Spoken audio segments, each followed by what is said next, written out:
अस्सलाम वालेकुम, कैसे हैं आप सब? उम्मीद है आप सब खैरियत से होंगे। मैंने काफ़ी दिनों से व्लॉग नहीं बनाया क्योंकि मुझे कुछ मिल नहीं रहा था जिसका मैं व्लॉग बनाऊं। लेकिन स्नेक में ये मेला लगा था। ये पूरे हफ्ते का मेला लगता है जो हर साल जुलाई में लगता है। इस मेले में बहुत सारे डिफरेंट डेज़ होते हैं, बहुत सारे झूले लगते हैं, बहुत सारे स्टॉल्स लगते हैं और ये रात को काफ़ी देर तक खुला रहता है जिसमें आकर आप मुख्तलिफ़ किस्म की तकरीबात को एंजॉय कर सकते हैं। यहाँ पर हम तो बहुत एंजॉय कर रहे हैं क्योंकि यहाँ पर आरिफ लोहार का जो गाना है जुगनी जुगनी और जुगनी वो लगा हुआ था। तो मैं भी कॉपीराइट की वजह से वो चला नहीं सकती, लेकिन वो हम लोगों को बहुत एंजॉय करवा रहा था और जो थे अंग्रेज़ वो इस पर नाची जा रहे थे जैसे उनको सब समझ आ रही हो। आगे आप मेरे साथ देखते जाएँ कि इस पूरे मेले में और क्या क्या आपको देखने को मिलता है।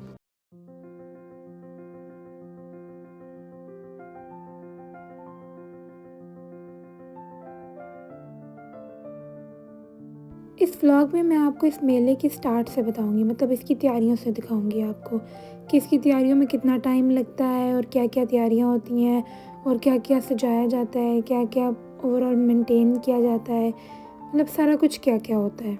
सबसे पहले तो मैं सुबह सुबह वॉक के लिए निकली तो मैंने कहा कि मैं सबसे पहले आपको वाटर पोर्ट दिखाऊँ, ये इतना प्यारा व्यू दिखाऊँ जो सुबह सुबह देखने को मिलता है जब सूरज जो है वो निकल रहा होता है। लेकिन बिल्कुल आप वाटर पोर्ट के सामने देखेंगे आपको वो झूले नज़र आ रहे हैं। यहाँ से सारी तैयारियाँ स्टार्ट होती हैं और यही वो जगह है जहाँ सबसे ज़्यादा रश होता है और ये जगह पूरी बंद हो जाती है जब मेला लगता है।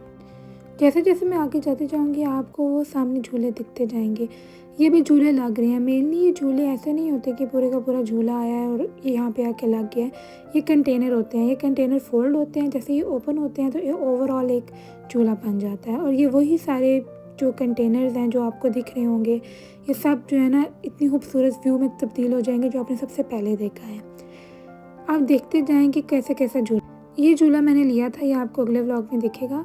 लेकिन ये झूला इतना बुरा था कि मैं आपको बताऊँगी ये कितना बुरा क्यों था, उसके लिए आपको नेक्स्ट पार्ट में देखना पड़ेगा। लेकिन ये झूला जो है इस वक्त सबसे ऊंचा झूला था और ये नीदरलैंड में सबसे ऊंचा झूला पाया जाने वाला झूला है और ये 70 किलोमीटर रफ्तार से ना ऊपर जाकर घूमता है। ये बहुत ज़्यादा वज़न भी उठा सकता है और ये बहुत अच्छा झूला था, लेकिन हमारे पास टाइम नहीं था। दोपहर के टाइम के हम इस पे बैठते और इसको एंजॉय करते। ऊपर से मेरे घर वालों को डर भी लगता है, तो फिर कंपनी ना हो तो उस झूले पे बैठने का मज़ा नहीं आता। अभी मैं आपको तैयारियाँ दिखा रही हूँ, आप ये झूला भी देखेंगे, इसका भी मैं क्लिप जब डालूँगी जब ये घूमता है उफ़! आप ऐसा लगता है बिल्कुल उल्टे हो गए हैं। लोगों की हिम्मत है कि वो झूला जो है ना वो ले लेते हैं। इसके साथ बिल्कुल जो ग्रीन वाला आप देख रहे हैं वो गुलेल वाला झूला है। जैसे हम बचपन में गुलेल नहीं देखते होते थे, उसमें एक जो है ना छोटा-सा पत्थर डाला और उसको खींचा और उसको छोड़ दिया। इस तरह ये लोग इसको खींचते हैं और छोड़ते हैं और फिर बंदा जो है वो अंदर बैठा हुआ घूमने लग पड़ता है। इसके साथ-साथ बच्चों के झूले थे क्योंकि अब ज़ाहिर-सी बात है पूरा मेला लग रहा है तो बच्चों के लिए कुछ ना हो ऐसा पॉसिबल नहीं है। तो बच्चों के झूले थे जिसमें आप अपने छोटे बच्चों को झूला दिलवा सकते हैं। मेनली पेरेंट्स उनके साथ बैठ के लेते हैं, लेकिन आप उनका अपना झूला दिलवाएँ और उनको एंजॉय करवाएँ। फिर ये थोड़े-थोड़े से क्लिप्स हैं जिसमें मैं आपको दिखा रही हूँ कि वो कितना ऊँचा, आप खुद इमेजिन करें।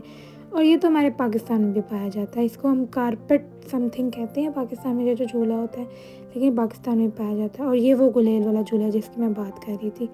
जैसे-जैसे आप आगे बढ़ते जाएँगे आप देखते जाएँगे कि यहाँ पे डिफ़रेंट किस्म के ना इन्होंने तंबू लगाए हुए थे, जो है ना इनकी डिफ़रेंट किस्म के म्यूज़िक लगेंगे, लोग इकट्ठे होंगे, डिफ़रेंट किस्म की गेम्स होंगी, डिफ़रेंट किस्म की हर चीज़ होगी और हर जगह आपको डिस्को लाइट्स और फिर उसके अलावा जो है आपको स्क्रीन्स दिखेंगी जिसमें इनको रात को पूरा डिस्को सीन बनता है और ये पूरा जो है ना अपना एंजॉय करने के लिए ड्रिंक करते हैं और ये सब कुछ करते हैं। देखिए सूरज की रोशनी कितनी खूबसूरत लग रही है जैसे ज़मीन पे पड़ रही है।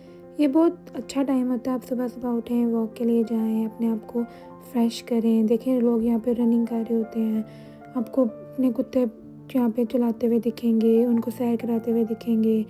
मैं आपको ये दिखाना चाह रही हूँ कि ये पूरी जो तैयारियाँ वो कैसे होती हैं। लाइक ये पूरा 1 हफ़्ते पहले तैयारियाँ स्टार्ट हो जाती हैं और फिर 1 हफ़्ते बाद ये तैयारियाँ पूरी होती हैं और फिर उसके बाद जो है वो पूरा इवेंट स्टार्ट होता है। और इन्होंने डिफरेंट जगह पे ना आप देखेंगे छोटे-छोटे जो है ना केबिन्स बने होंगे, ब्लू कलर के, येलो कलर के, वो इन्होंने टॉयलेट्स लगाए होते हैं बिकॉज़ जो लोग आते हैं वो घर नहीं जा सकते तो उनकी मतलब अगर ज़रूरत पड़ जाए तो उसके लिए उन्होंने वो लगाए होते हैं। जैसे हम आगे जा रहे हैं ना ये फुटपाथ आप देखिए और ये व्यू ओह माय गॉड! इस व्यू को ना आप देखने के लिए कितनी देर सैर कर सकते हैं। सूरज की रोशनी जो है ना पानी पे पड़ रही है और उस पे रिफ्लेक्शन हो रही है और इतनी अच्छी हवा चल रही थी और ऐसा लग रहा था कि बंदा ना इधर सैर करता रहे। उसके बाद ये इन्होंने बोर्ड्स लगाए हुए थे, इधर आपको सारी इन्फॉर्मेशन मिल जाती है, स्पॉन्सर्स कौन है, स्नेक वीक कब से कब तक है, कब स्टार्ट हो रहा है, सब कुछ ना। और ये मेनली जो है ना, ये वो एरिया है जहाँ पे ये लोग डिस्को बनाते हैं, लाइक यहाँ पे वो ड्रिंक करते हैं और यहाँ पे सारी म्यूज़िक वगैरह होता है, ये सब कुछ होता है। यहाँ पर आप देख भी रहे होंगे कि यहाँ पे डिफरेंट जो है ना वो टैप्स बनी हुई हैं जिससे आप ले सकते हैं और पी सकते हैं। सबसे बड़ी मुझे मज़े की बात ये लगती है कि ये लोग अपने प्रमोशन के लिए ना कुछ भी करते हैं। और यहाँ पे नीदरलैंड में तो आपको पता है किश्तियाँ बहुत चलती हैं, तो पुल खुल जाते हैं, रास्ता रुक जाता है, आपको इंतज़ार करना पड़ता है खड़े होकर। और देखिए यहाँ पे सारा स्नेक वीक के झंडे लगे हुए हैं, ये वही उसकी कश्ती जा रही है, ये अपनी पूरा प्रमोशन कर रही हैं, एंजॉय कर रहे हैं, लोगों को बता रहे हैं। और कितना टाइम तक, जब तक ये आखिरी कश्ती नहीं ना गुजर जाती, तब तक ये आपका जो पुल है ना ये ऐसे ही खुला रहेगा। आप बेशक जितना मर्ज़ी लेट हो जाएं, आपको खुद ख्याल रखना पड़ेगा कि गर्मी के मौसम में अगर आप बाहर निकल रहे हैं तो आपको खुद देखना पड़ेगा कि आप उस टाइम निकलें कि आप आसानी से इस ट्रैफिक को और इस सब एरिया को पार कर सकें।